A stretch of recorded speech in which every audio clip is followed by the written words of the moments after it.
To sir with love novel में हमने देखा कि हर क्लास के रिप्रेजेंटेटिव पर्टिकुलर सब्जेक्ट्स के बारे में रिपोर्ट्स पेश करने वाले हैं कि उन्होंने क्या सीखा।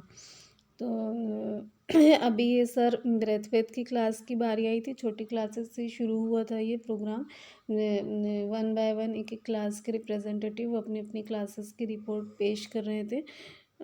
अभी ब्रेथवेद सर की बारी आई थी, उनकी क्लास की बारी आई थी, जिसमें हमने देखे थे कुछ बच्चों के नाम देखे थे कि वो किस सब्जेक्ट के बारे में रिप्रेजेंट करने वाले हैं। देखते हैं आगे क्या हुआ, कैसे क्या इन्होंने रिप्रेजेंट किया, क्या बताया। I felt terribly pleased and proud to see the confident courtesy with which Tanem used the term miss in addressing each of the senior girl. मुझे बहुत खुशी हो रही थी और बहुत फ़ख्र भी महसूस हो रहा था जब मैं देख रहा था कि कितने रिस्पेक्ट से ये लोग बुला रहे थे। और जो डेनिम थी वो हर सीनियर लड़की को, हर सीनियर स्टूडेंट को मिस कह के, हर सीनियर गर्ल को मिस कह के वो मुखातिब कर रही थी। और हमने समरी में ही देखा कि ये शुरुआत इन्होंने ही की थी, सर ने ही की थी। पहले ऐसा होता था कि ये लोग एक मतलब सर को बहुत बुरा समझते थे, सर को इल मैनर्ड समझते थे और एकदम ऐसे एंग्री पर्सन और ऐसा समझते थे सर को। सर को कोई इम्पोर्टेंस नहीं देते थे। तो इन्होंने अपनी रेपो बनाने के लिए सबसे पहले शुरुआत वहाँ पे रिस्पेक्ट से की कि लड़कियों को मिस कह के बुलाना शुरू किया। तो अभी वो एक रिवायत पड़ गई थी और ये स्टूडेंट भी दूसरी गर्ल्स स्टूडेंट को मिस कह के बुला रहे थे। I felt sure that this would in itself be something for the younger ones to aim at, a sort of badge of young adulthood. Baij यानी निशानी या अलामत, ये किसी चीज़ की छाप निशान होता है। तो आई फील श्योर, मुझे पूरा यकीन है सर, यकीन था, सर को पूरा यकीन हो गया कि ये जो इन्होंने शुरुआत की है कि मिस कह के बुलाना, रिस्पेक्ट से बुलाना, रिस्पेक्ट देना, तो ये नौजवानों पर एक गहरी छाप छोड़ेगा, एक गहरी पहचान, एक निशान छोड़ेगा। ये कि इस तरह से रिस्पेक्ट करना चाहिए। As their names were called, they walked up to the stage and took their seat with commendable gravity. जब उनके नाम पुकारे जाते हैं वो स्टेज पर आते और बहुत तारीफ़ों के साथ में। ग्रेविटी यानी वैसे तो कशिश होता है, अट्रैक्शन, कशिश, जो खिंचाव, लेकिन यहाँ पर ग्रेविटी मतलब बहुत, किसी को बहुत ज़्यादा इम्पोर्टेंस देना। कमेंडेबल काबिल तारीफ़, तो ये इनको एक तारीफ़ के साथ में, इम्पोर्टेंस के साथ में इनको स्टेज पे बुलाया जाता। और ये भी बहुत ख़ुद को अहम समझते जब उनको मिस कह के बुलाया जाता। तो ये एक अच्छी शुरुआत इन्होंने की थी। Miss Joseph then gave a short address. उसके बाद में मिस जोसेफ ने एक छोटी स्पीच की। She said that their lessons had a particular bias towards the brotherhood of mankind. देखिए ये हमने पहले ही देखा कि यहाँ पे रेशियल डिस्क्रिमिनेशन बहुत ज़्यादा होता था, रेशियल बायस थे और प्रीजुडाइसेस थे किसी के रंग को लेके कि जो काले लोग होते हैं वो नीचे होते हैं या हल्के होते हैं। साथ ही कॉलोनियलिज़म भी था यहाँ पर। तो दूसरी कौम को हक़ीर समझा जाता, उनको ग़ुलाम समझा जाता, उनको आउटसाइडर समझा जाता। तो वैसा ही कुछ माहौल में ये बच्चे बड़े होते, वैसा ही कुछ इन्हें सिखाया जाता था। तो ये बता रही कि इन्होंने जो पहले लेसन पढ़े थे वो काफ़ी बायस हुआ करते थे मैनकाइंड के ब्रदरहुड के बारे में। इंसान ही इंसान के भाईचारे के लिए बायस था। अब इंसान दूसरे इंसान को अपना भाई नहीं समझते हुए बायस फीलिंग रखता उसके लिए। And that they had been learning through each subject how all mankind was interdependent in spite of geographical location and differences in color, races and creeds. लेकिन उसके बाद में उन्होंने पूरे ही सारे ही सब्जेक्ट में ये पढ़ा कि सारे ही इंसान किस तरह से एक दूसरे पर इंटरडिपेंडेंट है, एक दूसरे पर मुनहसिर है, उन्हें एक दूसरे पर इन्हिसार करना पड़ता है। भले ही वो कोई भी इलाके में रहते हो, उनकी जोग्राफिकल लोकेशन कोई भी हो, उनका कलर कोई भी हो, उनका रेस रेस कोई हो, उनका क्रीड कोई हो, उनकी रंग, नस्ल, मज़हब, ज़ात कोई भी हो, लेकिन हर इंसान एक दूसरे पर इंटरडिपेंडेंट होता है। ये मिस जोसेफ ने एड्रेस किया। Then she called on Potter, फिर उसके बाद में उन्होंने पॉटर को आवाज़ दी। Potter went on to speak of the work they had done on weights and measures. पहले हम रिकॉल कर लेते हैं कि पॉटर अरिथमेटिक के बारे में रिपोर्ट प्रेजेंट करने वाला था। तो पॉटर स्टेज पे आया और उसने वेट और मेज़र्स के बारे में बताया। वेट और मेज़र्स जो वज़न और पैमाइश वगैरह होती हैं। Of the relationship between the kilogram and the pound, kilogram और पाउंड का जो रिलेशनशिप है वो इन्होंने बताया। The metre and the foot, metre and foot के बारे में बताया।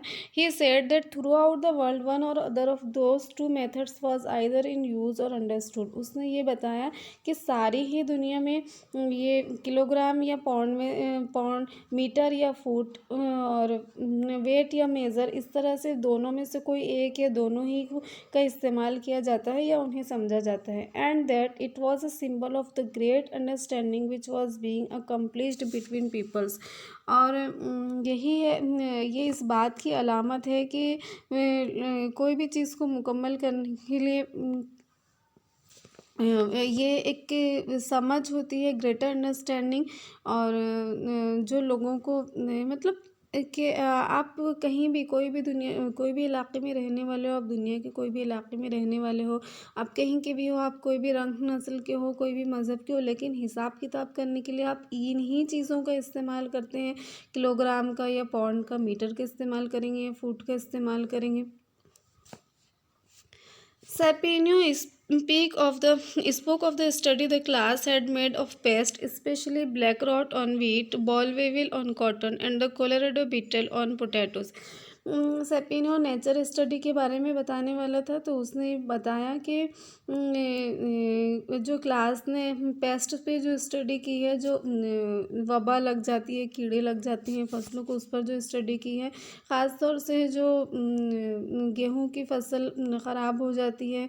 और बॉल वेवेल जो कपास का कीड़ा होता है, बॉल वेवेल कॉटन को जो कीड़ा लग जाता है कॉटन की फसल को। कोलोराडो बेटल, कोलोराडो एक भौरा होता है जो आलू की फसल पे लगता है। तो कोलोराडो पेटल, ये सब पे इन्होंने क्या स्टडी की, ये इसने बताया। He showed how many countries had pooled their knowledge and result of research on the behaviour. फिर उसने बताया कि कितने मुल्कों ने अपनी नॉलेज को इकट्ठा किया और क्या उन्होंने रिसर्च की। Breeding habits and migration of these pest are were gradually reducing the threat they represented to these important products. और फिर जब सब मिलकर सब लोगों ने उसके ऊपर रिसर्च की और ब्रीडिंग हैबिट्स और माइग्रेशंस वगैरह पे जो कुछ भी हुआ जो था, तो कैसे धीरे धीरे इसका जो थ्रेट था, जो पेस्ट्स का जो थ्रेट था वो कम हुआ और ये इम्पोर्टेंट प्रोडक्ट हम रिप्रेजेंट करने लगे। Miss peg and Jackson divided the reports on geography between them. Miss peg और जैक्सन ने जोग्राफी के बारे में रिपोर्ट देनी थी, इन्होंने डिवाइड किया दोनों ने आधा आधा पोर्शन बताने के लिए। Jackson spoke first on the distribution of mineral deposits and vegetable produce over the earth's surface. सबसे पहले तो जैक्सन ने बताया कि कैसे ही सारी दुनिया में जो मिनरल है, जो मादनियात है और जो सब्जियां हैं, वेजिटेबल्स है, वो सारी ज़मीन की सतह पे फैली हुई हैं।